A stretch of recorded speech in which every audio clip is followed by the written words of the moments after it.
Moi, ce que je ne comprends pas, je ne sais pas comment on les appelle, si ce sont les gendarmes. Donc, la route, elle n'est pas encore ouverte, mais il faut payer.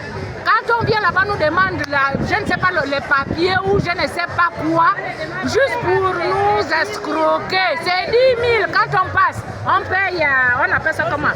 Aux ouris, 10 000. BP, donc les gens d'Ombo, ils viennent aussi 10 000 quand on passe, quand les voitures là passent. Donc, aller-retour, c'est tous les jours. Donc ça là aussi, on appelle ça la transition. Ça part aussi au trésor. Il faut d'abord nous expliquer, il faut d'abord nous répondre, parce que là, nous, on ne comprend rien du tout. Nous, on ne connaît pas, c'est les militaires qui ont pris le pouvoir. Donc, les militaires aussi doivent nous marcher dessus. Le président va mettre fin à tout ça. Je vous assure que le président va mettre fin à tout ça.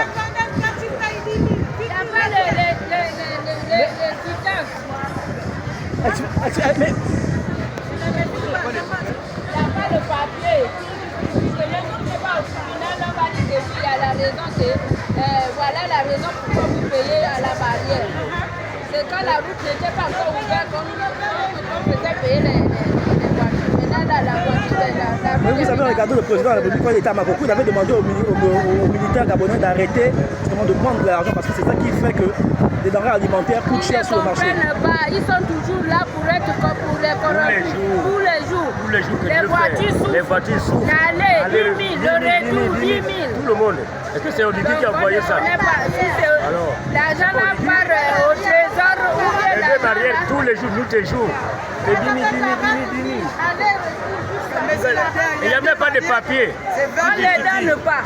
On les donne seulement qu'à la main comme ça, même si on va les cogner, on va les donner les 10 000 pour passer. L'argent là va où? Au trésor ou bien dans leur poche. Voilà. Je vous assure que le président mettra un terme à ça. Dès qu'il regarde cette vidéo, nous sommes fatigués. Nous on veut aussi que la route soit livrée. Là où les plus là arrivent là, il n'y aura plus la nourriture, les gens ne doivent plus manger ici là parce qu'il n'y aura pas la route. Les bourbiers, là où ils ont seulement gratté là, il y aura beaucoup de bourbiers. Le président de la République vous a entendu, il fera quelque chose par rapport à ça. Merci.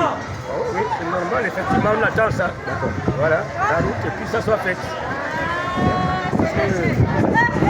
Nous, on veut que le monsieur le président puisse venir en hélico, en voiture. Il vient regarder les cas de route. Quand il vient en hélico, il ne voit pas comment la population souffre. Mais s'il vient avec son véhicule, il va voir comment la population souffre en Ndougou. Et Ndougou ne s'arrête pas seulement au port. Ndougou s'est étendu tellement trop loin. Toute la population est dans les campements. Et on a un problème d'électricité. Comment se fait-il que les sociétés pétrolières utilisent notre gaz, mais Ndougou est dans le noir? Batanga, il y a le courant, BP, il y a le courant, comme Aralier, il y a le courant, mais Ndougou est dans le noir. Le réseau, on n'a pas de réseau. On n'a pas de réseau de partout. On a seulement une seule antenne sur place au port de Ndougou. Mais nous ne sommes pas tous au port de Ndougou, nous sommes dans les campements parce que c'est là-bas là où on gagne aussi la vie. Il n'y a pas de réseau. Donc pour ça, moi j'aimerais que monsieur le président fasse quelque chose. Je vous remercie. Merci beaucoup madame. On n'a pas de dispensaires là où nous plante. Nous n'avons pas de dispensaires. Même si quelqu'un se blesse, de communication, il n'y en a pas. Il faut quitter là-bas pour venir à Port-Gentil. Nous n'avons pas de dispensaires. On plante, on n'a pas de dispensaires. Donc on vit comme ça. La communication, ce n'est pas vraiment ça. Il faut des kilomètres pour aller appeler. Quand quelqu'un est malade, on fait comme il n'y a pas de dispensaire. C'est pas un hélico. Il doit voir la situation de la population des districts de Ndougou. Je vous remercie, le président vous a entendu. Je suis sûr qu'il fera quelque chose pour la route de Ndougou, qui est justement la mamelle nourricière de le bois maritime et le port maritime. Je vous remercie. Et ce qui concerne les prix, j'ai remarqué que la loi s'applique seulement à Libreville, pas dans le bois maritime. Quand il s'agit de la nourriture moins chère, ici c'est toujours cher. Quand il s'agit des sacs de riz moins chers, ici c'est toujours cher. On a dit les écoles scolaires, c'est gratuit.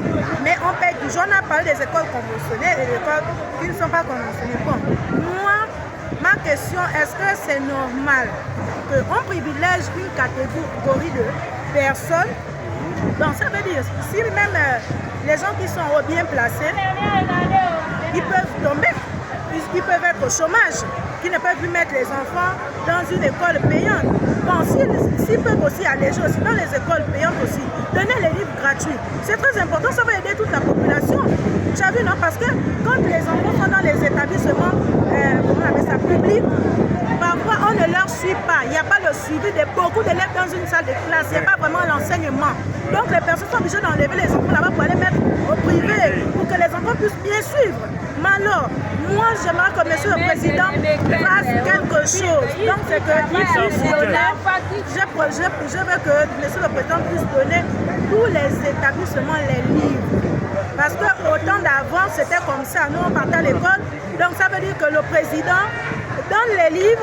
Nous, on part étudier. Les livres là restent avec les maîtres et les maîtresses. Donc après étudier, on retourne à la maison avec nos devoirs. Donc si il y a un devoir aujourd'hui, on nous donne un livre, on part. Si le livre est gaspillé, nos parents payent ça encore, on peut comprendre. Mais en ce moment, la vie devient chère. Les établissements, on ne comprend plus rien.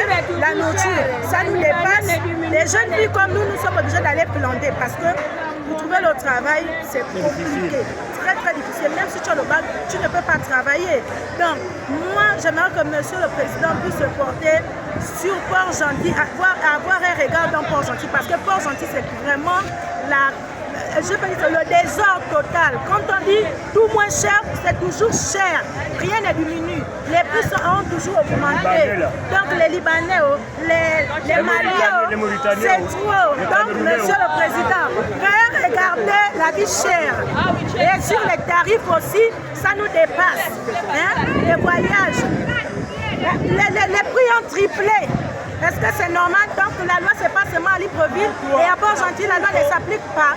Donc il faut que M. le Président puisse trouver la solution de Port-Gentil. Parce que quand on a dit l'huile moins chère, l'huile est toujours chère. On a dit le riz moins cher, ça nous dépasse même. Même là, la rentrée scolaire, là, hein? On ne comprend plus